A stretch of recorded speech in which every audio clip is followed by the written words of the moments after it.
નમસ્કાર મિત્રો, અત્યારના સૌથી મોટા સમાચારમાં વાત કરીશું હવામાન વિભાગની વરસાદની મોટી આગાહી. હવામાન વિભાગે 14થી 16 સપ્ટેમ્બર સુધી રાજ્યના અમુક ભાગોમાં ભારે વરસાદનું યલો એલર્ટ જારી કર્યું છે.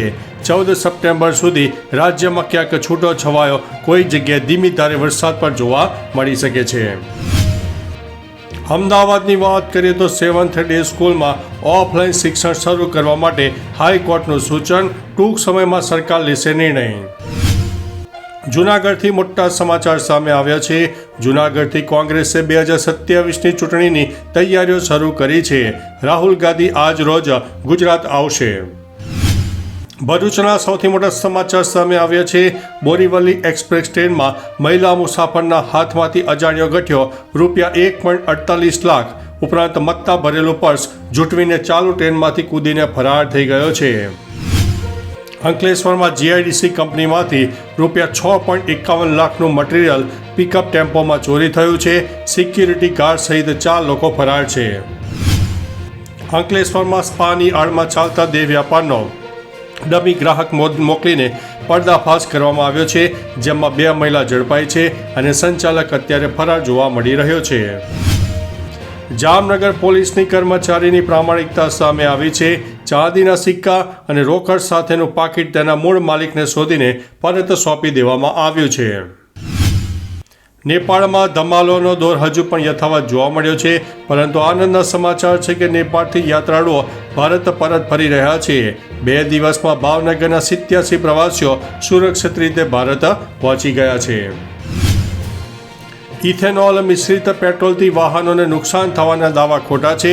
શું આજ સુધી કોઈ સમસ્યા આવી છે તેવું નીતિન ગડકરીએ પોતાના નિવેદનમાં જણાવ્યું છે. ભારતે યુએનમાં લઘુમતીઓ મુદ્દે જ્ઞાન આપતા સ્વિટ્ઝરલેન્ડની બોલતી બંધ કરી દીધી છે. તેને પણ મોઢા ઉપર જવાબ સંભળાવી દીધો છે કે તમે તમારું કામ કર્યા કરો.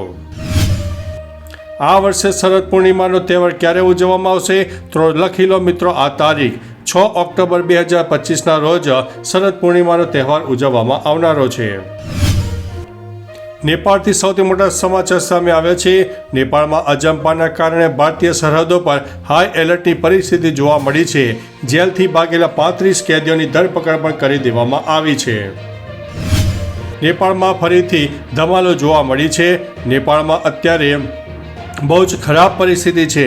જેલ તોડીને ભાગેલા કેદીઓ પર સૈન્યનો ગોળીબાર સામે આવ્યો છે. 2 લોકોના મોતથી હજુ પણ તણાવ વધી રહ્યો છે.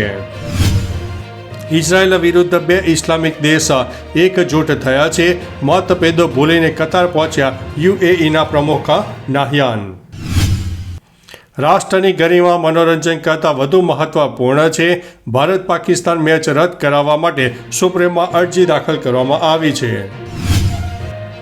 હવામાન વિભાગે વેધર બુલેટિનમાં આપેલી માહિતી પ્રમાણે 13મી સપ્ટેમ્બર સુધી રાજ્યમાં હળવાથી મધ્યમ વરસાદની શક્યતા રહે છે.